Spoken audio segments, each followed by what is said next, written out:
ബിസ്മില്ലാഹിർ-റഹ്മാനിർ-റഹീം. അൽഹംദുലില്ലാഹി റബ്ബിൽ ആലമീൻ. വസ്സലാത്തു വസ്സലാമു അലാ റസൂലിൽ അമീൻ വഅലാ ആലിഹി വസഹബിഹി അജ്മഈൻ. അമ്മാ ബഅദ്.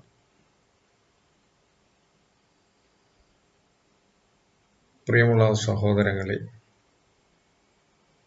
സുഹൃത്തുക്കളെ, അസ്സലാമു അലൈക്കും വറഹ്മത്തുള്ളാഹി. 2008 ക്രൈസ്തവ വിശ്വാസവും ചില യാഥാർത്ഥ്യങ്ങളും എന്ന ടൈറ്റിലില് ഞാൻ ഒരു ചെറിയ പുസ്തകം ചെയ്തിരുന്നു. ഭയങ്കര ചെറിയ പുസ്തകം. ഈ പുസ്തകത്തില് പ്രധാനമായും പരാമർശിക്കപ്പെടുന്ന ഒരു ബൈബിൾ വചനമുണ്ട്. അത് ലൂക്കോസിന്റെ സുവിശേഷം 16-ാം അധ്യായത്തിന്റെ 19-ാമത്തെ വചനമാണ്. ക്രൈസ്തവ ലോകത്ത് ധാരാളമധികം ചർച്ച ചെയ്യപ്പെടുന്ന ഒരു വേദവാക്യമാണത്.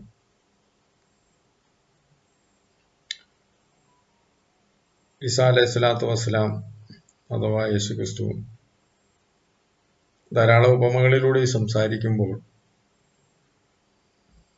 തന്റെ പ്രബോധന ദൗത്യം യഥാവിധി ജനങ്ങളിൽ എത്തണം എന്നുള്ള പ്രതീക്ഷയോടുകൂടി സംസാരിക്കുന്നത് ആകയാൽ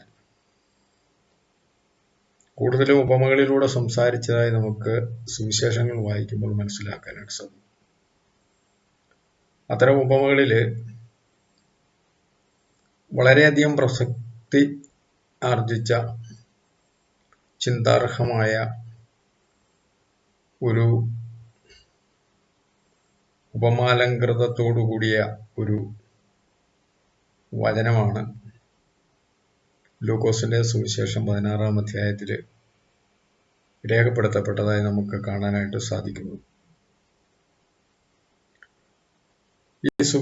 ഈ വചനത്തിന് ചില പ്രത്യേകതകൾ ഉള്ളത് കൊണ്ടാണ് ഞാൻ ആ പുസ്തകത്തില് അത് പരാമർശിക്കാൻ കാരണമായി തീർന്നു. അതിനും വർഷങ്ങൾക്ക് മുമ്പ് തന്നെ ഈ വചനത്തെ ഞാൻ പല സന്ദർഭങ്ങളിലും പലരുമായി സംസാരിക്കുമ്പോൾ സുവിശേഷ രംഗത്ത് നിലനിൽക്കുന്ന ആളുകളോട് തന്നെ ക്രൈസ്തവ സമൂഹത്തോടുള്ള പ്രവർത്തന മേഖലകളിൽ ഉദ്ധരിക്കാറുള്ള ഒരു വചനമാണിത്. 2004 കൊല്ലം ടൗൺ ഹാൾ ആണെന്നാണ് എൻ്റെ ഓർമ്മ. അവിടെ അക്ബർ സാഹിബുമായി നടന്ന ഒരു സുവിശേഷകൻ, പാസ്റ്റർ ആന്റണി എന്നാണ് എൻ്റെ ഓർമ്മ, അദ്ദേഹവുമായി നടന്ന ഡിബേറ്റിലും ഞാൻ ആ പാസ്റ്ററോട് ഞാനിവിടെ പറഞ്ഞ ഈ വചനത്തിലെ ഈ ഉപമ ഉദ്ധരിച്ചുകൊണ്ട് യേശു സംസാരിച്ചിരിക്കുന്ന ആ വചനത്തിലെ ചില കാര്യങ്ങളെ കുറിച്ച് അദ്ദേഹത്തോട് ഞാൻ ചോദിക്കുകയുണ്ടായി. 16-ാം അധ്യായത്തിന്റെ 19 തുടങ്ങുന്നതിന്റെ അവസാന ഭാഗമുള്ള വാക്യമാണ് ഞാൻ അവിടെ ചോദിച്ചിരുന്നത്. 2004 2008 ഞാനിങ്ങനെ ഒരു ചെറിയ പുസ്തകം ചെയ്തതിൽ ഞാൻ ആ വിഷയം സൂചിപ്പിച്ചിട്ടുണ്ട്. എൻ്റെ ഈ സംസാരത്തിൽ അത് നിങ്ങൾക്ക് ബോധ്യപ്പെടാനായി സാധിക്കും. എന്തുകൊണ്ടാണ് ഇപ്പോൾ ഇങ്ങനെ ഈ വിഷയം സംസാരിക്കുന്നത് എന്ന് ചോദിച്ചാൽ, എൻ്റെ ശ്രദ്ധയിൽ ഇന്ന് പെട്ട ഒരു വിഷയം ഞാനിന്ന് കാണാനിടയായി തീർന്ന, സോഷ്യൽ മീഡിയയിൽ ഞാനിന്ന് കാണാനിടയായി തീർന്ന സുവിശേഷ മേഖലകളിൽ വളരെ സജീവമായ ഷിബു പാസ്റ്റർ എന്ന് അറിയപ്പെട്ടിരുന്ന ഒരു വ്യക്തി, അദ്ദേഹത്തിന്റെ ഒരു വീഡിയോയിൽ അദ്ദേഹം കൊടുത്തിരിക്കുന്ന തലക്കെട്ട് ഇങ്ങനെയാണ്, നിങ്ങൾക്ക് ഒന്ന് ശ്രദ്ധിക്കാം. അദ്ദേഹം ഇവിടെ പറഞ്ഞിരിക്കുന്നത് ധനവാൻ നരകത്തിൽ പോയിട്ടില്ല എന്ന ഒരു തലക്കെട്ടാണ് അദ്ദേഹം ഇവിടെ കൊടുത്തിരിക്കുന്നത്. ഇനി അതുമായി ബന്ധപ്പെട്ട എൻ്റെ ഈ സംസാരത്തിൽ നിങ്ങൾക്ക് ഞാൻ സംസാരിക്കാനുള്ള കാരണം എന്താണെന്നും കാരണത്തെക്കുറിച്ച് നിങ്ങൾക്ക് മനസ്സിലാക്കാനായിട്ട് സാധിക്കും. ഇനി നമുക്ക് നേരിട്ട് ആ വാക്യത്തിലേക്കൊന്ന് വരാം. വന്നതിന് ശേഷം അതിൻ്റെ ഒരു വിശദീകരണം നടത്തുന്നതായിരിക്കും അത് ഫലപ്രദം എന്ന് എനിക്ക് തോന്നുന്നു. ലൂക്കോസിന്റെ സുവിശേഷം 16-ാം അധ്യായത്തിന്റെ 19 മുതലുള്ള വാക്യങ്ങളാണ് ഞാനിവിടെ നിങ്ങളെ വായിച്ചു കേൾപ്പിക്കുന്നത്. അപ്പോൾ എൻ്റെ സംസാരത്തിന്റെ ഉദ്ദേശം ധനവാനും ലാസറും എന്നുള്ള വിഷയവും ബൈബിള് അതിന് നൽകുന്ന നേർക്കുനേരെയുള്ള ആശയവും അതിൻ്റെ വ്യാഖ്യാനവും കഴിഞ്ഞ കാലങ്ങളിൽ ഒക്കെ സഭാവിശ്വാസികളും സഭാ നേതൃത്വങ്ങളും ഒക്കെ വിശ്വസിച്ചിരുന്ന ഒരു രീതിയെക്കുറിച്ചുമാണ് ഞാനിവിടെ പറയാൻ ഉദ്ദേശിക്കുന്നത്. എന്നാൽ അതിന് വിരുദ്ധമായിട്ടാണ് ഷിബു പീഡിയക്കൽ ഇവിടെ പറഞ്ഞു വെച്ചിരിക്കുന്നത്. ധനവാൻ നരകത്തിൽ പോയിട്ടില്ല എന്നാണ് അദ്ദേഹം അവിടെ എഴുതിയിരിക്കുന്നത്. അദ്ദേഹത്തിന് തലക്കെട്ട് കൊടുത്തിട്ട് ധനവാൻ നരകത്തിൽ പോയിട്ടില്ല എന്നാണ് അദ്ദേഹം എഴുതിയിരിക്കുന്നത്. അദ്ദേഹത്തിന്റെ ആ വീഡിയോയിൽ കേൾക്കുമ്പോഴും മനസ്സിലാക്കാൻ സാധിക്കുന്നത് പരസ്പര വിരുദ്ധമായ ധാരാളം വചനങ്ങൾ അദ്ദേഹം ഈ ഒരു വിഷയം എന്തോ സ്ഥാപിക്കുന്നതിന് വേണ്ടി അവിടെ കൊണ്ടുവന്നിരിക്കുന്നത് നമുക്ക് കാണാൻ പറ്റുന്നുണ്ട്. അത് കേട്ടാൽ തന്നെ എന്തോ ഒരു അരോചകമാണ് ആ വിഷയത്തിൽ അതിന്റെ ആ സംഭാഷണത്തിൽ തന്നെ കേൾക്കാൻ കഴിയുന്നു.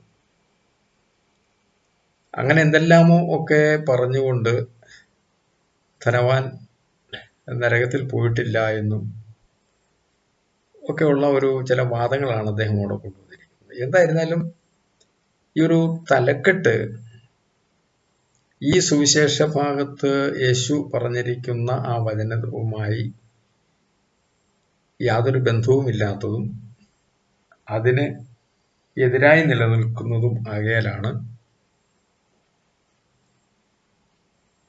ഞാനതിനെക്കുറിച്ച് പരാമർശിച്ച് സംസാരിക്കാനായിട്ട് മുതിർന്നിരിക്കുന്നത്. മാന്യ ശ്രോതാക്കള് എൻ്റെ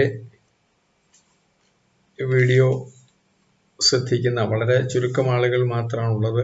അത്തരം ആളുകളോട് ഞാൻ താല്പര്യപ്പെടുകയാണ്, നിങ്ങൾ ഇതിൻ്റെ ആ വിഷയത്തിന്റെ ഗൗരവം എന്താണ് എന്നുള്ളതിനെ കുറിച്ച് വളരെ ശ്രദ്ധാപൂർവം കേൾക്കുകയും ഈ സുവിശേഷകൻ ഇവിടെ ഉദ്ധരിച്ചിരിക്കുന്ന ഈ പറഞ്ഞിരിക്കുന്ന കാര്യങ്ങൾ അതിൻ്റെ ആ കളവുകൾ അല്ലെ ആ സുവിശേഷത്തിന് നേരെ നടത്തിയിരിക്കുന്ന കള്ളപ്രചരണത്തെയും നിങ്ങൾ തിരിച്ചറിയണം എന്നാണ് ഞാൻ സൂചിപ്പിക്കുന്നത്. പലരും കണ്ടിട്ടുണ്ടായിരിക്കും ആ വീഡിയോ. ആ വീഡിയോയുടെ ഒരു ഭാഗവും ഞാൻ നിങ്ങളുടെയൊക്കെ കൊണ്ടുവരാൻ ഉദ്ദേശിക്കുന്നില്ല. കാരണം എന്ന് ചോദിച്ചു കഴിഞ്ഞാൽ അദ്ദേഹം പറഞ്ഞു വച്ചിരിക്കുന്നത് ഈ തലവാചകവുമായി ബന്ധപ്പെട്ട് അതിന് താഴോട്ടുള്ള അതിനോട് യോജിക്കുന്ന കുറെ കാര്യങ്ങളാണ്. അത് എത്ര ന്യായീകരിച്ചുകൊണ്ട് പറഞ്ഞാലും ഈ വചനങ്ങൾക്കെല്ലാം ഘടക വിരുദ്ധമായി വരുന്നതിനാലാണ് ആ ഭാഗങ്ങളൊന്നും ഞാൻ നിങ്ങളുടെ ശ്രദ്ധയിൽ കൊണ്ടുവരാത്തത്. അപ്പോൾ നിങ്ങൾക്ക് എങ്ങനെ ബോധ്യപ്പെടും എന്നൊരു ചോദ്യം ഒരു പക്ഷെങ്കിലും ഉണ്ടായേക്കാം. അത് ഈ ഒരു തലവാചകത്തിൽ തന്നെ നമുക്ക് മനസ്സിലാവും. ധനവാൻ നരകത്തിൽ പോയിട്ടില്ല എന്ന് പറയുന്ന ഒരു ഭാഗം മാത്രം മതിയാവും ഈ വചനത്തിന് എതിരാണ് എന്നുള്ളത്.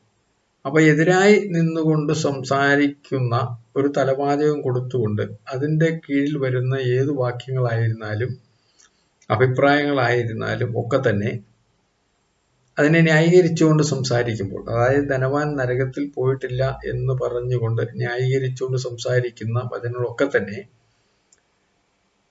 തീർച്ചയായും ഈ ലൂക്കോസിന്റെ സുവിശേഷം 16-ാം അധ്യായത്തിന്റെ 19-ാമത്തെ വാക്യം മുതൽ താഴോട്ട് നമുക്ക് കാണാൻ കഴിയുന്ന വാക്യങ്ങൾക്ക് വിരുദ്ധമാണ് എന്നുള്ള യാതൊരു സംശയമില്ല. അപ്പൊ നമുക്ക് നേരിട്ട് ആ വാക്യത്തിലേക്ക് തന്നെ വരാം. 16-19. ധനവാനായ ഒരു മനുഷ്യനുണ്ടായിരുന്നു. അവൻ ധൂമ്രവസ്ത്രവും പട്ടും ധരിച്ചു ദിനം പ്രതി ആഡംബരത്തോടെ സുഖിച്ചുകൊണ്ടിരുന്നു. ലാസർ എന്നു പേരുള്ള ഒരു ദരിദ്രൻ വ്രണം നിറഞ്ഞവനായി അവന്റെ പടിപ്പുരയ്ക്കൽ കിടന്നു.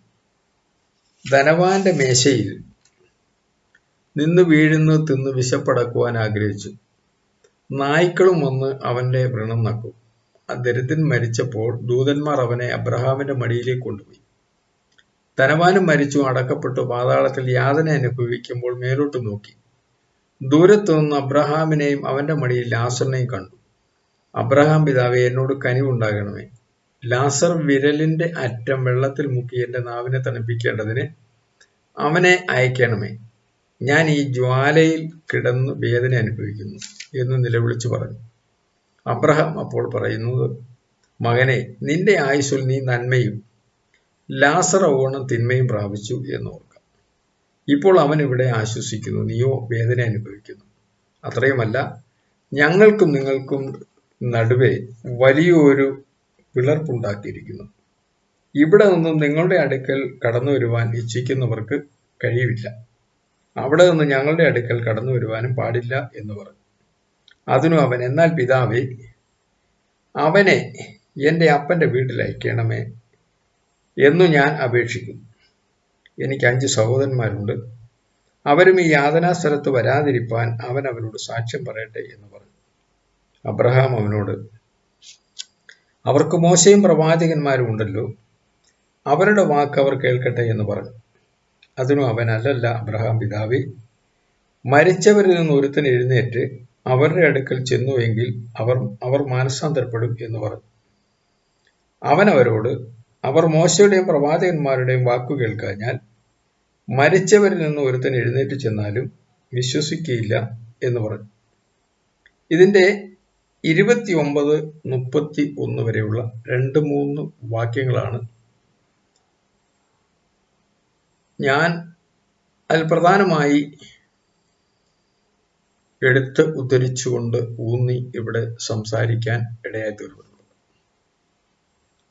യേശുവിൻ്റെയും ഉപദേശത്തിന്റെ ഈ ഒരു വാക്യം, ഇങ്ങനെ ഒരു കഥ ഇവിടെ പറഞ്ഞുകൊണ്ട് ധനവാനും ലാസറും എന്ന് പറയുന്ന 2 വ്യക്തികളുടെ സംഭവങ്ങളെ എടുത്ത് ഉദ്ധരിച്ചുകൊണ്ട് അബ്രഹാമിനെ കൂടെ ബന്ധപ്പെടുത്തി യേശു ഇങ്ങനെ ഒരു ഉപമ പറഞ്ഞിരിക്കുന്നതിൻ്റെ അതിൻ്റെ അടിസ്ഥാനപരമായ കാര്യം എന്താണ് എന്ന് നമുക്ക് ചിന്തിക്കുമ്പോൾ നമുക്ക് മനസ്സിലാക്കാൻ സാധിക്കുന്നതും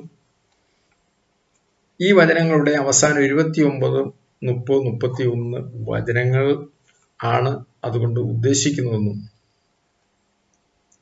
അതിലൂടെയുള്ള ആ വാക്യങ്ങൾ മനസ്സിലാക്കുന്നതിലൂടെ നമുക്ക് മനസ്സിലാക്കാൻ സാധിക്കുന്ന ഒരു വലിയ സത്യത്തെക്കുറിച്ചുമാണ് യേശു ഇവിടെ പറഞ്ഞിരിക്കുന്നതായി നമുക്ക് മനസ്സിലാക്കാനായിട്ട് സാധിക്കുന്നത്. എന്നാൽ ഈ ഷിബു ഇവിടെ സംസാരിക്കുമ്പോൾ ഈ ധനവാനായ ഒരു മനുഷ്യനെ സംബന്ധിച്ച് അവൻ ധൂമ്രവസ്ത്രവും പട്ടും ധരിച്ചു ദിനംപ്രതി ആഡംബരത്തോടെ സുഖിച്ചുകൊണ്ടിരുന്നു. അത് ഈ യഹൂദന്മാരെ കുറിച്ചാണെന്നൊക്കെയാണ് അദ്ദേഹം പറഞ്ഞിരിക്കുന്നത്. ഈ ധൂമ്രവസ്ത്രം ധരിക്കുകയും ആഡംബരത്തോടെ ജീവിക്കുകയും ചെയ്യുന്നത്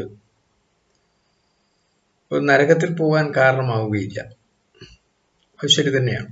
എന്നാൽ ഇവിടെ ഈ വാക്യം നമ്മൾ വായിക്കുമ്പോൾ അതിൽ നിന്ന് മനസ്സിലാക്കാൻ സാധിക്കും, അദ്ദേഹം നരകത്തിൽ പോകുന്നതിൻ്റെ അല്ലെങ്കിൽ ജ്വാലയിൽ അകപ്പെട്ടു പോകുവാൻ ഉള്ള കാരണം, പാതാളത്തിൽ ആ ജ്വാലയിൽ കിടക്കുവാൻ ഉണ്ടായ സാഹചര്യം എന്താണ് എന്നുള്ളത് ആ വചനത്തിന്റെ തുടക്കം തന്നെ വായിക്കുമ്പോൾ നമുക്ക് മനസ്സിലാക്കാനായിട്ട് സാധിക്കും. ദിനം പ്രതി ആഡംബരത്തോടെ സുഖിച്ചുകൊണ്ടിരുന്നു. ആ സുഖജീവിതത്തില്, ഈ ലോകത്തിൻ്റെതായ ആ സുഖജീവിതത്തില് മ്ലേച്ഛമായ ധാരാളം വിഷയങ്ങൾ കടന്നു വരികയും ദൈവഹിതമല്ലാത്ത ധാരാളം പ്രവർത്തനങ്ങൾ ഉണ്ടാകും എന്നുള്ളതിനെ കുറിച്ച് യാതൊരു സംശയമില്ല.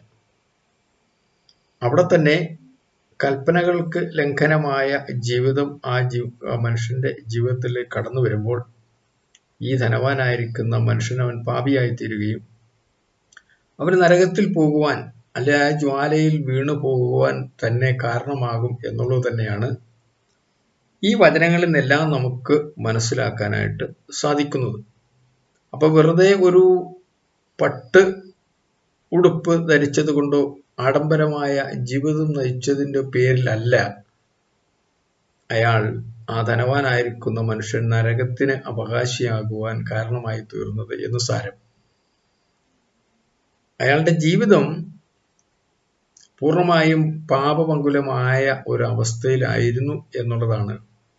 ദിനംപ്രതി ആഡംബരം, സുഖിച്ചു ഉള്ള ആ ഒരു ജീവിതം അതിലൂടെ ഉണ്ടാകുന്നത് എന്ന് നമുക്ക് ഇവിടെ ഈ പ്രവാചക ഉപമയിലൂടെയുള്ള ആ വചനത്തിൽ നമുക്ക് മനസ്സിലാക്കാനായിട്ട് സാധിക്കും.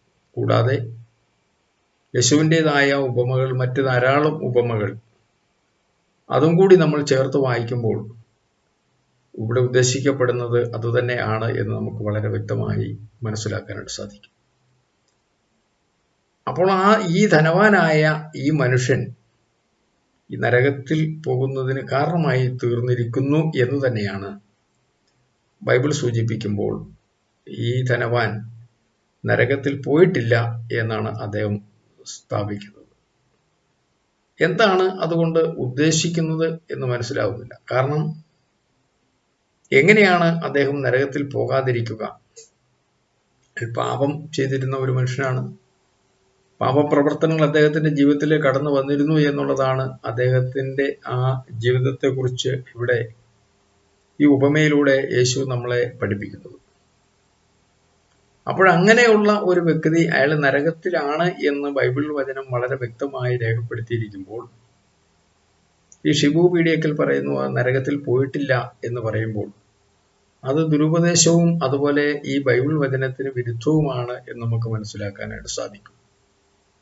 എന്നാൽ ഇതിനെല്ലാം പ്രധാനമായി അദ്ദേഹം അതിനെ ചില വ്യാഖ്യാനങ്ങളും ചില കണ്ടെത്തലുകളും നടത്തിയിരിക്കുന്നതിൻ്റെ ലക്ഷ്യം എന്ത് എന്ന് ചോദിച്ചു കഴിഞ്ഞാൽ അതിൽ വളരെ ഒരു വലിയ മർമ്മം നമുക്ക് കാണാനായിട്ട് സാധിക്കും. അതതിൻ്റെ തുടർന്ന് വരുന്ന വാക്യങ്ങൾ വായിക്കുമ്പോൾ നമുക്കത് കാണാൻ സാധിക്കും. ആ ഒരു വിഷയത്തെ നിരാകരിക്കുന്നതിന് വേണ്ടി, അല്ലെങ്കിൽ അതിനെ നിഷേധിച്ചു കഴിഞ്ഞാൽ ആ രംഗങ്ങളിൽ ക്രിസ്തുവിന്റെ മേൽ, യേശുവിന്റെ മേലിൽ ഇന്ന് ക്രൈസ്തവ സമൂഹം ആരോപിക്കുന്ന പാപപരിഹാരത്തിന് വേണ്ടിയുള്ള കുരിശുമരണത്തിന്റെ ഒരു ആവശ്യകത ഇല്ല എന്നുള്ളതിനെ കുറിച്ച് ഈ വചനം സൂചന നൽകുന്നു എന്നുള്ളത് കൊണ്ടാണ് അദ്ദേഹം അതിനെ കൃത്യമായ രീതിയിൽ മറ്റൊരു മാർഗത്തിലേക്ക് അതിനെ വളച്ചൊടിക്കുന്നതിനുള്ള ശ്രമം നടത്തിയിട്ടുള്ളത് എന്ന് നമുക്ക് മനസ്സിലാക്കാനായിട്ട് സാധിക്കും. അപ്പം നമുക്ക് ആ വചനങ്ങളുടെ ഭാഗങ്ങൾ മാത്രം നമുക്ക് ശ്രദ്ധിക്കാം. അങ്ങനെ അവൻ സുഖിച്ചു ജീവിച്ചിരുന്ന ഒരു മനുഷ്യനായതുകൊണ്ടാണ് അദ്ദേഹത്തിന്റെ, നമുക്കറിയാമല്ലോ, ദിനംപ്രതി ആഡംബരത്തോടെ സുഖിച്ചുകൊണ്ടിരുന്ന ഒരു മനുഷ്യൻ എന്ന് പറയുമ്പോൾ തീർച്ചയായും അവന്റെ ജീവിതത്തിലേക്ക് പാപങ്ങൾ കടന്നു വരും എന്നുള്ളതിന് യാതൊരു സംശയവുമില്ല. ഒരു വിശ്വാസിയെ സംബന്ധിച്ച് അങ്ങനെ ജീവിക്കാൻ സാധിക്കുകയുമില്ലല്ലോ, എങ്ങനെയായിരുന്നു പറഞ്ഞാലും. അതുകൊണ്ട് തന്നെ അയാൾ ആ പാപപ്രവർത്തനങ്ങളിൽ ഏർപ്പെട്ടിരുന്നത് കൊണ്ട് തന്നെയാണ് അയാൾ നരകത്തിൽ പോകുവാൻ, അല്ലെങ്കിൽ ആ യാതനാസ്ഥലത്ത് എത്തപ്പെടുവാൻ കാരണമായി തീർന്നത് എന്ന് നമുക്ക് വളരെ വ്യക്തമായി മനസ്സിലാക്കാൻ കഴിയും. ഈ മനുഷ്യനെയാണ് ഷിബു പീഡിയക്കൽ പറയുന്നത് അയാൾ നരകത്തിൽ പോയിട്ടില്ല എന്ന് പറയാൻ കാരണം. എന്തുകൊണ്ടാണ് അദ്ദേഹം അങ്ങനെ പറയാൻ കാരണം എന്നുള്ളതിനെ കുറിച്ച് നമുക്ക് തുടർന്ന് വരുന്ന ആ വചനങ്ങളുടെ അതിൻ്റെ വിശദീകരണത്തിൽ നിന്ന് തന്നെ നമുക്ക് മനസ്സിലാക്കാനായിട്ട് സാധിക്കും. ലാസർ എന്ന് പേരുള്ള ഒരു ദരിദ്രൻ വ്രണം നിറഞ്ഞവനായി അവന്റെ പടിപ്പുരയ്ക്കൽ കിടന്നു. ധനവാന്റെ മേശയിൽ നിന്ന് വീഴുന്ന തിന്ന് വിശപ്പടക്കാൻ ആഗ്രഹിച്ചു. നായ്ക്കളും വന്ന് അവന്റെ വ്രണം നക്കും. ഇവിടെ ഈ ഷിബു പറഞ്ഞിട്ടുണ്ട്, പിന്നെ ഏതെങ്കിലും പട്ടി ഇങ്ങനെ വന്ന് വ്രണമുണ്ടെങ്കിൽ അതൊക്കെ ഇങ്ങനെ നക്കിയാൽ സാധുവായി ജീവിച്ചു കഴിഞ്ഞാൽ അങ്ങനെയെങ്കിലും സ്വർഗത്തിൽ പോകണ്ടേ എന്നൊക്കെ അദ്ദേഹം പറയുന്നുണ്ട്. സത്യത്തിൽ അതൊരു ഇവിടെ പറഞ്ഞിരിക്കുന്ന ഒരു സാധുവായ മനുഷ്യന്റെ വിഷയം മാത്രമേ അവിടെ ഉദ്ദേശിക്കപ്പെടുന്നുള്ളൂ. അതല്ലാതെ നായ്ക്കൾ ഇങ്ങനെ വന്ന് നക്കിയത് കൊണ്ടോ അല്ലെങ്കിൽ രോഗിയായതുകൊണ്ടോ മാത്രമല്ല ഒരാൾക്ക് സ്വർഗപ്രവേശനം ലഭിക്കുവാൻ കാരണമായി തീരുന്നത്. മറിച്ച് അവൻ ഉപദേശത്തിൽ വിശ്വസിക്കുകയും ദൈവത്തിന്റെ വചനം അനുസരിക്കുകയും ചെയ്യുന്ന ഒരു സ്വഭാവം കൂടി ഉണ്ടെങ്കിൽ മാത്രമാണ് സ്വർഗത്തിന് അവകാശമാകുവാൻ അല്ലെങ്കിൽ നരകമോചനം ലഭിക്കുവാൻ, മോക്ഷത്തിന്റെ മാർഗം ലഭിക്കുവാൻ കാരണമാകുന്നത് എന്നുകൂടി ഈ വചനം വായിക്കുമ്പോൾ നമുക്ക് മനസ്സിലാക്കാനായിട്ട് സാധിക്കും. അപ്പൊ ഞാൻ സൂചിപ്പിച്ചത്, ധനവാനായതുകൊണ്ട് ഒരാൾ നരകത്തിൽ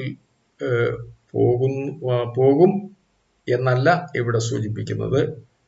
ധനവാനായിരിക്കുകയും ഒപ്പം തന്നെ ജീവിതത്തെ വിശ്വാസപരമായി ക്രമീകരിക്കാത്ത അല്ലെ പശ്ചാത്താപമില്ലാത്ത ആഡംബരമായി സുഖിച്ചു ജീവിക്കുന്ന മനുഷ്യൻ ആയതിൻ്റെ പേരിൽ ആണ് അദ്ദേഹം നരകത്തിൽ പോകുവാൻ ഇടയായി തീർന്നത്. മറിച്ച് ഇവിടെ ഈ ധനവാന്റെ പടിപ്പുരയ്ക്കൽ കിടന്നു എന്ന് പറയപ്പെടുന്ന ആ മനുഷ്യനെ സംബന്ധിച്ചെന്ന് പറഞ്ഞാൽ, അവൻ സാധുവായിരുന്നതിൻ്റെ പേരിൽ മാത്രമല്ല, അവൻ പ്രവാചകന്മാരുടെ വചനങ്ങളെ കേൾക്കുന്നവനും അനുസരിക്കുന്നവനും ആയിരുന്നു എന്ന് പറഞ്ഞാൽ ഒരു വിശ്വാസി ആയിരുന്നു എന്നുള്ളതിനെ കുറിച്ച് നമുക്ക് തുടർന്നു വരുന്ന ആ വചനങ്ങളുടെ അടിസ്ഥാനത്തിൽ ഈ വ്യക്തിയെ, ഇത്തരം ഒരു വ്യക്തിയെ ഉപമയുടെ സ്ഥാനത്തേക്ക് യേശു തന്നെ കൊണ്ടുവന്നുകൊണ്ട് സംസാരിക്കുമ്പോൾ ആ മനുഷ്യൻ ഒരു വിശ്വാസി ആയിരുന്നു എന്ന് നമുക്ക് മനസ്സിലാക്കാനായിട്ട് സാധിക്കും. നമുക്ക് തുടർന്നു വരുന്ന വചനങ്ങൾ വായിക്കുമ്പോൾ അതാണ് നമുക്ക് നൽകുന്ന ആ പാഠം. അതിന് വിരുദ്ധമായിട്ടാണ് ഇവിടെ ഈ ഷിബു സംസാരിച്ചിരിക്കുന്നത് എന്ന് നിങ്ങൾ മനസ്സിലാക്കണം എന്നാണ് ഞാൻ നിങ്ങളോട് സൂചിപ്പിക്കുന്നത്. ദരിദ്രൻ മരിച്ചപ്പോൾ ദൂതന്മാർ അവനെ അബ്രഹാമിന്റെ മടിയിലേക്ക് കൊണ്ടുപോയി. ധനവാനും മരിച്ച് അടക്കപ്പെട്ടു. പാതാളത്തിൽ യാതന അനുഭവിക്കുമ്പോൾ മേലോട്ട് നോക്കി. ദൂരത്തുനിന്ന് അബ്രഹാമിനെയും അവന്റെ മടിയിൽ ലാസറിനെയും കണ്ടു. അപ്പൊ ധനവാനും മരിച്ചു, അടക്കപ്പെട്ടു, ലാസറും മരിച്ചു, അടക്കപ്പെട്ടു. പക്ഷേ ഈ ധനവാൻ ആ യാതന അനുഭവിക്കുന്ന, പാതാളത്തിൽ യാതന അനുഭവിക്കുമ്പോൾ മേലോട്ട് നോക്കി എന്നാണ് ഇവിടെ പറയപ്പെടുന്നത്. ഈ സന്ദർഭത്തിൽ ദൂരത്തുനിന്ന് അബ്രഹാമിനെയും അവന്റെ മടിയിൽ ലാസറിനെയും കണ്ടു. അപ്പോൾ ആ ധനവാനായിരിക്കുന്ന മനുഷ്യൻ അബ്രഹാമിനോട് പറയുന്നതായിട്ടാണ് യേശു ഇവിടെ സൂചിപ്പിക്കുന്നത്. അബ്രഹാം പിതാവേ, എന്നോട് കനി ഉണ്ടാകണമേ. ലാസർ വിരലിന്റെ അറ്റം വെള്ളത്തിൽ മുക്കി എൻ്റെ നാവിനെ തണുപ്പിക്കേണ്ടതിന് അവനെ അയക്കണമേ എന്ന് പറയുകയാണ്. ലാസറിനെ, അബ്രഹാമിന്റെ മടിയിലിരിക്കുന്ന ലാസറിനെ ഈ നരകത്തിലേക്ക്, ഈ നരകയാതന അനുഭവിക്കുന്ന മനുഷ്യന്റെ അടുക്കിലേക്ക് അയക്കണമേ. ഈ ലാസറിന്റെ വിരലുകൾ വെള്ളത്തിൽ മുക്കി എൻ്റെ നാവിനെ തണുപ്പിക്കേണ്ടതിന് അവനെ അയക്കണമേ എന്ന് അബ്രഹാമിനോട് ഈ നരകയാതന അനുഭവിക്കുന്ന, നരകത്തിൽ കിടക്കുന്ന, അതായത് ഷിബു പറഞ്ഞ നരകത്തിൽ പോയിട്ടില്ല എന്ന് പറയുന്ന ആ മനുഷ്യൻ നരകത്തിൽ കിടന്നുകൊണ്ട് അബ്രഹാമിനോട് പറയുകയാണ്. ധനവാൻ നരകത്തിലാണ് എന്നുള്ളതിനെ കുറിച്ച് യേശു പറയുമ്പോൾ ധനവാൻ നരകത്തിൽ പോയിട്ടില്ല എന്നാണ് ഈ ഷിബു ഇവിടെ പറഞ്ഞു വെച്ചിരിക്കുന്നത്. ആ നരകത്തിൽ കിടന്നുകൊണ്ട് ഈ ധനികനായ ആ മനുഷ്യൻ അബ്രഹാമിനോട് പറയുകയാണ്, ലാസറിനെ എൻ്റെ അടുക്കിലേക്ക് ഒന്ന് അയക്കണമേ, അവൻ്റെ വിരലുകൾ വെള്ളത്തിൽ മുക്കി എൻ്റെ നാവിനെ ഒന്ന് തണുപ്പിക്കണമേ എന്ന് പറയുമ്പോൾ അബ്രഹാം അവിടെ പറയുന്ന ഒരു വിഷയങ്ങളാണ് തുടർന്നു വരുന്ന വചനങ്ങളിൽ നമുക്ക് മനസ്സിലാക്കാനായിട്ട് സാധിക്കുന്നത്. ലാസർ വിരലിന്റെ അറ്റം വെള്ളത്തിൽ മുക്കി എൻ്റെ നാവിനെ തണുപ്പിക്കേണ്ടതിന് അവനെ അയക്കണമേ എന്ന് പറയുമ്പോൾ, ഞാൻ ഈ ജ്വാലയിൽ കിടന്ന് വേദന അനുഭവിക്കുന്നു എന്ന് നിലവിളിച്ചു പറഞ്ഞു. ആ ജ്വാലയിൽ കിടന്ന ഈ ധനവാൻ വേദന അനുഭവിക്കുമെന്ന് നിലവിളിച്ചു പറയുന്ന ഈ മനുഷ്യനെ കുറിച്ചാണ് ഷിബു പറയുന്നത് ആ ധനവാൻ നരകത്തിൽ പോയിട്ടില്ല എന്ന് പറയുന്നത്. നോക്കണം, ഒരു സുവിശേഷകൻ ബൈബിളിൽ എഴുതപ്പെട്ടിരിക്കുന്ന, നേർക്കുനേരെ എഴുതപ്പെട്ടിരിക്കുന്ന വചനങ്ങളെ പോലും ദുർവ്യാഖ്യാനം ചെയ്തുകൊണ്ട് സംസാരിക്കുന്നതായിട്ടാണ് നമുക്കിവിടെ കാണുന്നത്.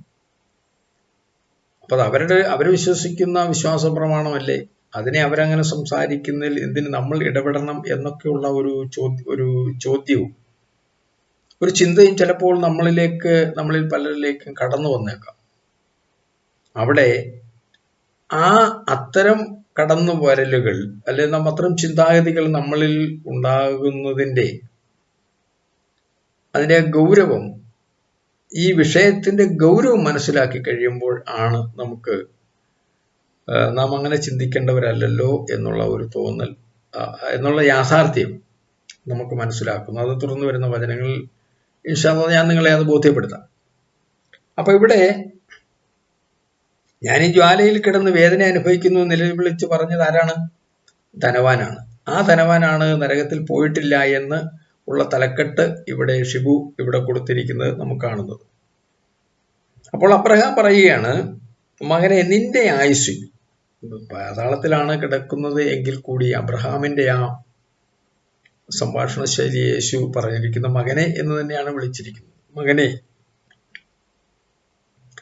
നിന്റെ ആയുസ്സിൽ നീ നന്മയും ലാസർ ഔവണ്ണം തിന്മയും പ്രാപിച്ചു എന്നോർക്കാം. തിന്മ എന്ന് പറയുന്നത് ജീവിതത്തിലെ പ്രയാസങ്ങൾ, മറ്റുള്ള ആവശ്യങ്ങൾ, ആ കാര്യങ്ങൾ, നമുക്ക് ഒരു വിശ്വാസിയെ സംബന്ധിച്ച് അനുഭവിക്കുന്ന പ്രയാസങ്ങൾ,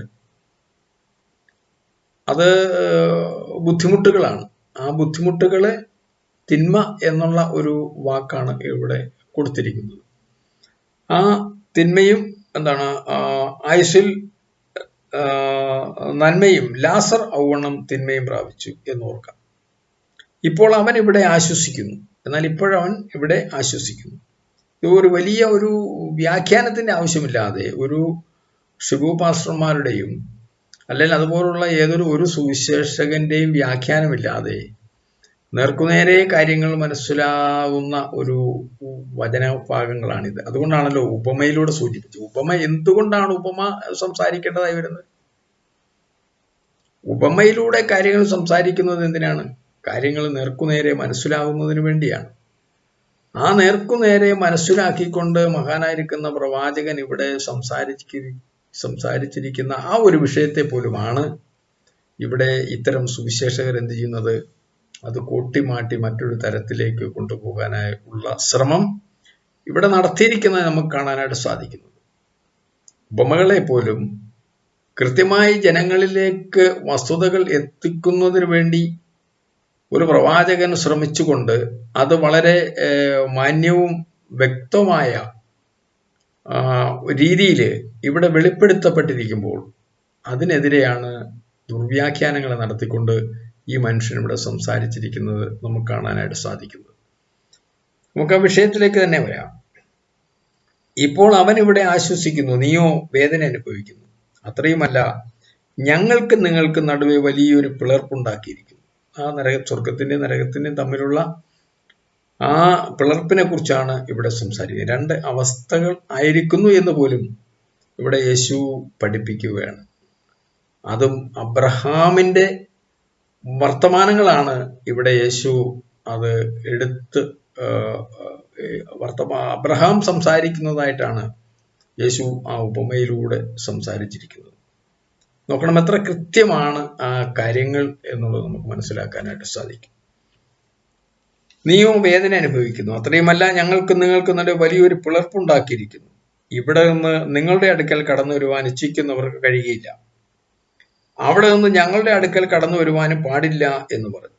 അതിനു അവൻ, എന്നാൽ പിതാവേ, അവനെ എൻ്റെ അപ്പന്റെ വീട്ടിലേക്ക് അയക്കണമേ എന്ന് ഞാൻ അപേക്ഷിക്കുന്നു എന്ന് പറഞ്ഞു. അബ്രഹാം പിതാവ് ഇവിടെ ഓർമ്മപ്പെടുത്തി, ഈ സ്വർഗ നരക വാസികൾ പരസ്പരം അങ്ങോട്ടോ ഇങ്ങോട്ടോ വരുന്നതിന് സാധ്യമല്ല, പാടില്ല, അത് കഴിയുകയില്ല എന്ന് അബ്രഹാം ഈ നരകയാതന അനുഭവിക്കുന്ന ധനവാനോട് പറയുന്നതായി യേശു ഉപമയിലൂടെ ബോധ്യപ്പെടുത്തിയിരിക്കുകയാണ്. അപ്പോഴാണ് ആ നരകയാതന അനുഭവിക്കുന്ന ധനവാനായിരിക്കുന്ന മനുഷ്യൻ അബ്രഹാമിനോട് പറയുന്നത്,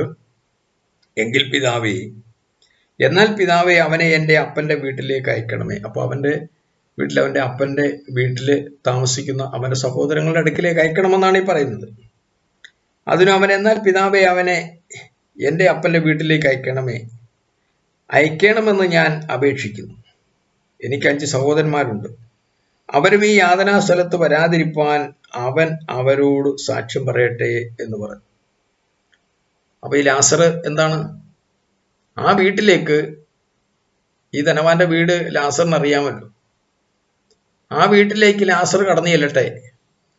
അപ്പൊ എൻ്റെ സഹോദരങ്ങൾ 5 സഹോദരന്മാർ അവിടെയുണ്ട്. അവരെങ്കിലും ഈ യാതനാ സ്ഥലത്തേക്ക് കടന്നു വരാതെ ഇരിക്കുന്നതിന് വേണ്ടി ലാസർ അവരോട് എന്ത് തരട്ടെ, അവർ ഉപദേശിക്കട്ടെ, അവൻ സാക്ഷ്യം പറയട്ടെ. അപ്പൊ അവനെ കാണുമ്പോൾ അവർക്കറിയാമല്ലോ, അവരും എന്തായിരുന്നാലും ഈ ധനവാനുമായി ബന്ധപ്പെട്ട ആളായതുകൊണ്ട്, അവിടെ ജീവിച്ചിരുന്ന ഒരാളായതുകൊണ്ട് അവൻ മടങ്ങിച്ചെന്ന് കാര്യങ്ങൾ സംസാരിക്കുമ്പോൾ തീർച്ചയായും അവരത് വിശ്വസിക്കാൻ കാരണമാകും എന്നുള്ളതാണ് ഈ ധനവാൻ ഇവിടെ അബ്രഹാമിനോട് പറയുന്നതായി യേശു പറയുന്ന ഉപമയിൽ നമുക്ക് മനസ്സിലാക്കാനായിട്ട് സാധിക്കും. ആ സന്ദർഭത്തിൽ എന്താണ് അബ്രഹാം വീണ്ടും പറയുന്നത് നമുക്ക് നോക്കാം.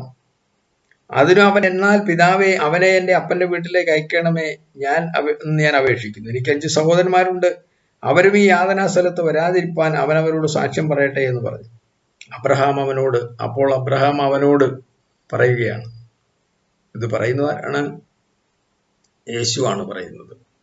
യേശു പറയുകയാണ്, അബ്രഹാം അവനോട് പറഞ്ഞു, ഷിബു പറഞ്ഞ നരകത്തിൽ പോയിട്ടില്ല എന്ന് പറഞ്ഞ ആ ധനവാനോട്, നരകത്തിൽ കിടക്കുന്ന, യാതനാ സ്ഥലത്ത് കിടക്കുന്ന ആ ധനവാനോട് അബ്രഹാം പറയുന്നതായി യേശു ഇവിടെ പറയുകയാണ്.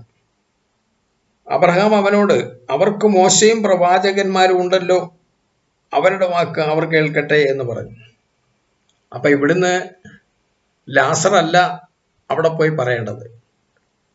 അവർക്കവിടെ ആളുകളുണ്ട് ആ കാര്യങ്ങളൊക്കെ പറഞ്ഞു കൊടുക്കുന്നതിന് വേണ്ടി, അവിടെ സാക്ഷ്യം പറയാനും അവര് ഈ യാതനാസ്ഥലത്ത് വരാതിരിക്കുന്നതിന് വേണ്ടി. നമ്മൾ നമ്മുടെ വിഷയത്തിന്റെ ആ മർമ്മത്തിലേക്ക് വരികയാണ്. അപ്പൊ ധനവാൻ എന്ന് പറയുന്ന മനുഷ്യൻ ഇപ്പോൾ പെട്ടിരിക്കുന്ന ആ സ്ഥലമുണ്ടല്ലോ, യാതനാസ്ഥലം, നരകം എന്ന് പറയുന്ന ആ വേദനയേറിയ ആ സ്ഥലം, ആ തീച്ചൂള, അവിടേക്ക് ഈ ധനവാന്റെ സഹോദരന്മാർ വരാതെ ഇരിക്കണമെങ്കിൽ ഭൂമിയിൽ ജീവിച്ചിരുന്ന ലാസർ എന്ന് പറയുന്ന മരണപ്പെട്ടുപോയ ആ വ്യക്തി വീണ്ടും ചെന്ന് അവരോട് പറയുക അല്ല വേണ്ടത്. അതാ യാതന അനുഭവിക്കുന്ന ആ ധനവാന്റെ ആഗ്രഹമാണ്. പെട്ടെന്ന് അവർ ചെന്ന് പറഞ്ഞു കഴിഞ്ഞാൽ എന്താവും? അവൻ വിശ്വസിക്കും, ബോധ്യപ്പെടുമല്ലോ. സാക്ഷ്യമായി കഴിയുമ്പോൾ ഇവനിവിടെ ഉണ്ടായിരുന്നവനാണല്ലോ, ആ മരണപ്പെട്ടതും അറിയാവുന്നതാണല്ലോ. അവൻ വീണ്ടും മടങ്ങി വന്ന് അവരോട് സംസാരിക്കുമ്പോൾ തീർച്ചയായും അവരത് വിശ്വസിക്കുകയും അവർ മാനസാന്തരപ്പെടുകയും അവർ ഈ സഹോദരനായ ഈ ധനവാൻ അനുഭവിക്കുന്ന യാതനാ സ്ഥലത്ത് എത്തിപ്പെടാതെ അവർ ഈ 5 സഹോദരങ്ങൾ അബ്രഹാമിന്റെ മടിയിൽ എത്തുന്നതിന് വേണ്ടി കാരണമാകും. അതുകൊണ്ട് അവരെ ആ ഭൂമിയിലേക്ക് അയക്കണമേ എന്നാണ് ഈ ധനവാൻ പറഞ്ഞപ്പോൾ അബ്രഹാം അവരോട് പറഞ്ഞ്, അവർക്കവിടെ മോശയും പ്രവാചകന്മാരും ഉണ്ടല്ലോ, അവർ നിന്റെ അവസ്ഥയിൽ എത്തിപ്പെടാതെ ഇരിക്കണമെങ്കിൽ, അവിടെ വരാതിരിക്കണമെങ്കിൽ, യാതനാ സ്ഥലത്ത് വരാതെ ഇരിക്കണമെങ്കിൽ അവർക്ക് ഉള്ള മാർഗം എന്താണ്? അവർക്ക് അവിടെ മോശയും പ്രവാചകന്മാരും ഉണ്ടല്ലോ എന്നാണ് പറഞ്ഞു കൊടുക്കുന്നത്. അവർക്ക് മോശയും പ്രവാചകന്മാരും ഉണ്ടല്ലോ, അവരുടെ വാക്ക് അവർ കേൾക്കട്ടെ എന്ന് പറഞ്ഞു. അപ്പോൾ വീണ്ടും ആ ധനവാൻ പറയുകയാണ്, അബ്രഹാമിനോട് പറയാണ്, അതിന് അവൻ, അല്ലല്ല അബ്രഹാം പിതാവേ, മരിച്ചവരിൽ നിന്ന് ഒരുത്തൻ എഴുന്നേറ്റ് അവരുടെ അടുക്കൽ ചെന്നു എങ്കിൽ അവർ മാനസാന്തരപ്പെടുമെന്ന് പറഞ്ഞു. അപ്പോൾ ഈ അബ്രഹാം പറഞ്ഞത് അവർക്ക് ഈ യാതനാസ്ഥലത്ത് എത്തിപ്പെടാതെ ഇരിക്കേണ്ടതിനുള്ള മാർഗം മോശയുടെ പ്രവാചകന്മാരുടെ വാക്ക് കേൾക്കുന്നതിലൂടെയാണ് ഒരു മോക്ഷപ്രാപ്തി അല്ലെങ്കിൽ നരകമോചനം എന്നുള്ളത് അബ്രഹാം പറയുന്നതായി യേശു ഇവിടെ പറയുമ്പോഴാണ് ഈ ധനവാനായിരിക്കുന്ന മനുഷ്യൻ പറയുന്നത്, അല്ലല്ല പിതാവേ, അങ്ങനെയല്ല. ഈ മരിച്ചവരിൽ നിന്ന് ഒരുവൻ എഴുന്നേറ്റ് ചെന്ന് അവരോട് പറഞ്ഞാൽ അവരത് വിശ്വസിക്കും എന്ന് അവിടെ പറയാണ്. മരിച്ചവരിൽ നിന്ന് ഒരുത്തൻ എഴുന്നേറ്റ് അവരുടെ അടുക്കൽ ചെന്നുവെങ്കിൽ അവർ മാനസാന്തരപ്പെടുമെന്ന് പറഞ്ഞു. അവൻ അവരോട്, അവർ മോശയുടെയും പ്രവാചകന്മാരുടെയും വാക്ക് കേൾക്കാഞ്ഞാൽ മരിച്ചവരിൽ നിന്ന് ഒരുത്തൻ എഴുന്നേറ്റ് ചെന്നാലും വിശ്വസിക്കുകയില്ല എന്ന് പറഞ്ഞു. മോശയും പ്രവാചകന്മാരുടെയും വാക്കു കേൾക്കാഞ്ഞാൽ മരിച്ചവരിൽ ഒരുവൻ എഴുന്നേറ്റ് ചെന്ന് പറഞ്ഞാലും അവർ വിശ്വസിക്കുകയില്ല എന്ന് അബ്രഹാം ഈ നരകയാതന അനുഭവിക്കുന്ന ഈ മനുഷ്യനോട്, ഈ ധനവാനായിരിക്കുന്ന മനുഷ്യനോട് പറയുന്നതായി സുവിശേഷങ്ങളിൽ എഴുതി വച്ചിരിക്കുന്നത് ആണ് ഞാനിവിടെ നിങ്ങളുടെ മുമ്പിൽ അവതരിപ്പിച്ചതും വായിച്ചു കേൾപ്പിച്ചതും. ഈ ധനവാനെ സംബന്ധിച്ചാണ് ഈ ഷിബു പീഡിയക്കൽ പറയുന്നത്, അയാൾ എന്ത് ചെയ്തിട്ടില്ല, അയാൾ നരകത്തിൽ പോയിട്ടില്ല എന്ന് അയാൾ പറയുന്നത്. ധനവാൻ നരകത്തിൽ പോയിട്ടില്ല എന്ന് അദ്ദേഹം പറയുന്നു. അതിന് കാരണം ഈ സമ്പന്നന്മാരാണല്ലോ ഇന്ന് ഈ സഭാ നേതൃത്വത്തിലുള്ളത്. നമ്മൾ കണ്ടില്ലേ കഴിഞ്ഞ ദിവസം കോടിക്കണക്കിന് അവിടേക്കാണ് ഇദ്ദേഹം ഇപ്പോൾ ഈ പെന്തക്കോസ്ത് പ്രസ്ഥാനം പോലെ ഉള്ളിടത്ത് നിന്ന് അത് വിട്ടിട്ട് അത്തരം കേന്ദ്രങ്ങളിലാണ് അവിടെ ചെന്നത്. ഇനി KP യോഹന്നാനെ പുള്ളി നരകത്തിലല്ല എന്ന് സ്ഥാപിക്കാനാണോ എന്ന് സംശയിക്കപ്പെടുക. അല്ലെങ്കിൽ അതുപോലുള്ള ആളുകളെ അവരാരും അങ്ങനെ നരകത്തിൽ പോയിട്ടില്ല, അല്ലെങ്കിൽ പോകാൻ സാധ്യതയില്ല സ്ഥാപിക്കുന്നതിന് വേണ്ടി ആയിരിക്കാം. എന്തായിരുന്നാലും ഇദ്ദേഹം ഇവിടെ സംസാരിച്ചിരിക്കുന്ന വിഷയം ബൈബിളിനെതിരാണ് എന്നുള്ളത് വളരെ വ്യക്തമായി നമുക്ക് മനസ്സിലാക്കാനായിട്ട് സാധിക്കും. അപ്പൊ അത് KP യോഹന്നാൻ ആയിരുന്നാൽ തന്നെ,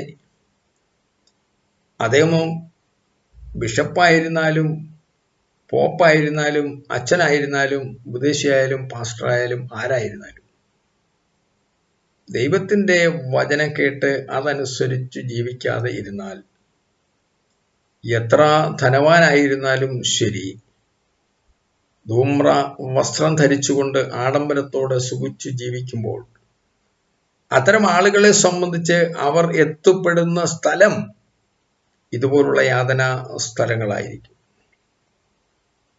അത് മറ്റ് ഇതര സാഹചര്യങ്ങളിൽ ജീവിക്കുന്നവരായിരുന്നാലും ശരി തന്നെ, അവരുടെ അവസ്ഥ അതുതന്നെയായിരിക്കും. പക്ഷെ ഒന്നുമില്ലാത്തവനായി വിശ്വാസം സ്വീകരിച്ച് ജീവിക്കുന്ന ഒരു മനുഷ്യനെ സംബന്ധിച്ച്, പ്രവാചകന്മാരുടെ വാക്കുകൾ കേട്ടുകൊണ്ട് കൽപ്പനകൾ അനുസരിച്ച് ജീവിക്കുന്ന ഒരു വ്യക്തിയെ സംബന്ധിച്ച്, ഒരു വിശ്വാസിയായി ജീവിക്കുന്ന, ഒരു യഥാർത്ഥ വിശ്വാസിയായി ജീവിക്കുന്ന ഒരു മനുഷ്യനെ സംബന്ധിച്ച് അവൻ അബ്രഹാമിന്റെ മടിയിൽ എത്തപ്പെടും.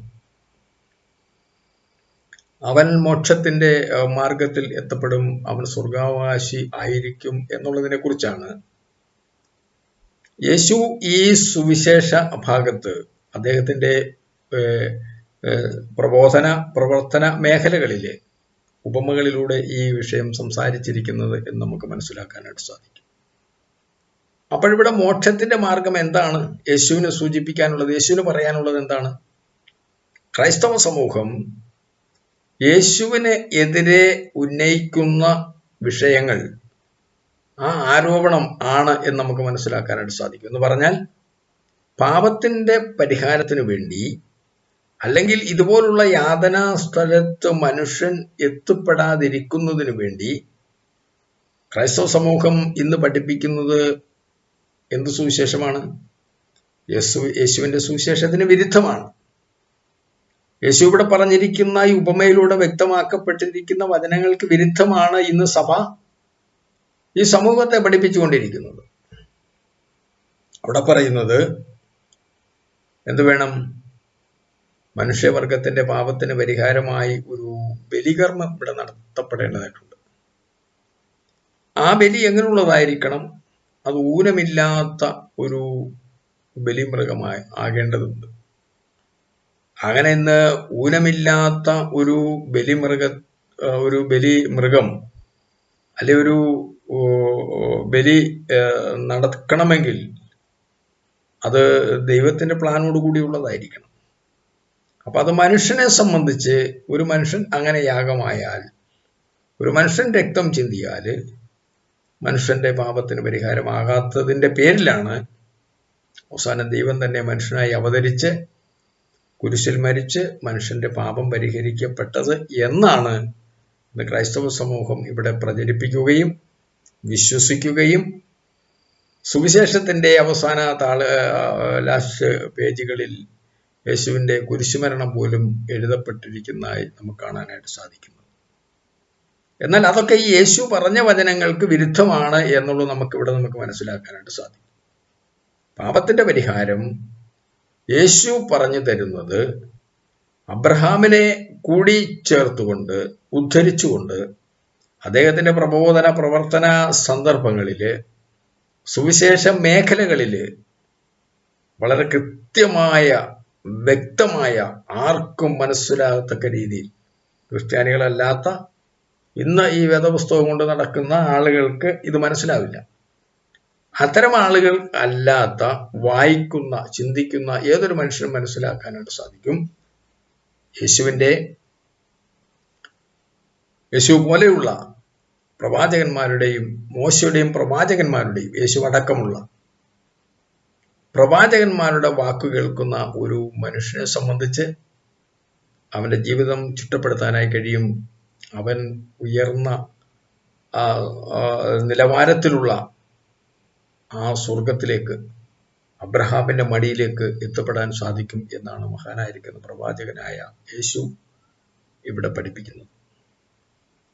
അപ്പം ഈ വിഷയങ്ങളെ എല്ലാം അതിന് വിരുദ്ധമായി ഇദ്ദേഹം സംസാരിക്കുന്നതിന് വേണ്ടി തയ്യാറായിരിക്കുന്നത് ഒരുപക്ഷെങ്കിൽ ഇപ്പോൾ ഈ അവസാന വചനങ്ങൾ അദ്ദേഹത്തിന്റെ ശ്രദ്ധയിൽപ്പെടുകയും അതിനെ ചിന്തിച്ചപ്പോൾ ഇത് കുരിശുമരണത്തിന് എതിരാണല്ലോ എന്ന് ഒരു പക്ഷെങ്കിൽ ചിന്തിക്കാനും മനസ്സിലാക്കിയതിൻ്റെയും അടിസ്ഥാനത്തിലാണ് അതിനെ ഒരു ഉൾട്ടയാക്കാനായിട്ട് അതിന് മറ്റൊരു വ്യാഖ്യാനം നടത്തിക്കൊണ്ട് അതേ ഒരു വിശദീകരണം ഇവിടെ നടത്തിയിരിക്കുന്നത് നമുക്ക് മനസ്സിലാക്കാനായിട്ട് സാധിക്കും.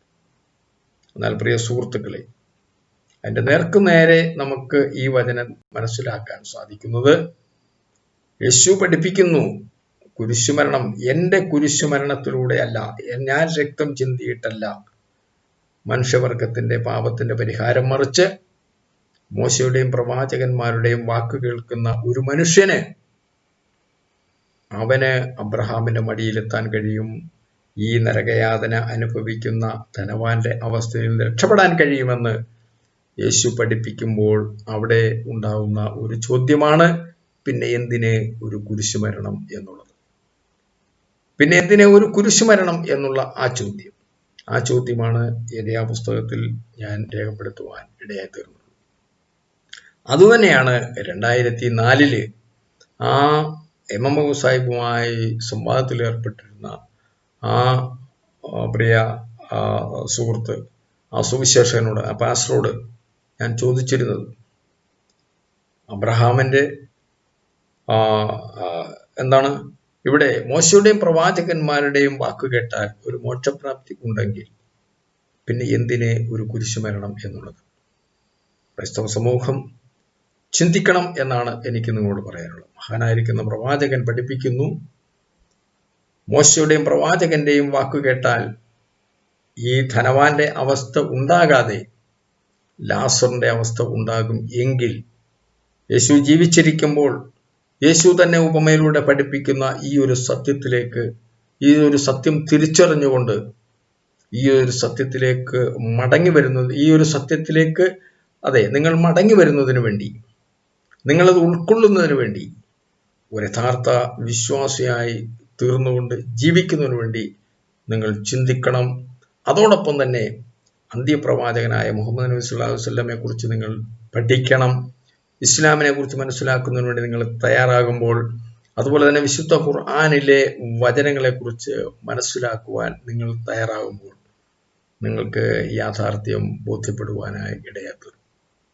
പ്രവാചകനായ ഈസാ അലൈഹി സ്വലാത്തു വസ്സലാം വിശുദ്ധ ഖുർആനിലൂടെ പറയുന്നത് വ ഇന്നല്ലാഹ റബ്ബി വ റബ്ബക്കും ഹാദാ സിറാത്തുൽ മുസ്തഖീം എന്നാണ് പറയുന്നത്. അത് നേരായ മാർഗം എന്ന് പറയുന്നത് അള്ളാഹുവിനെ അനുസരിച്ച് ജീവിക്കുന്ന, ആ പ്രമാണങ്ങൾ അനുസരിച്ച് കൊണ്ട് ജീവിക്കുന്ന മാർഗമാണ് എന്ന് നമുക്ക് വിശുദ്ധ ഖുർആൻ വായിക്കുമ്പോൾ മനസ്സിലാക്കാനായിട്ട് സാധിക്കും. വ ഇന്നല്ലാഹ റബ്ബി വ റബ്ബക്കും ഹാദാ സിറാത്തുൽ മുസ്തഖീം എന്ന് പ്രവാചകൻ ഈസാ അലൈഹി സ്വലാത്തു വസ്സലാം വിശുദ്ധ ഖുർആനിൽ അദ്ദേഹം പറഞ്ഞതായി നമുക്ക് മനസ്സിലാക്കാനായിട്ട് സാധിക്കും.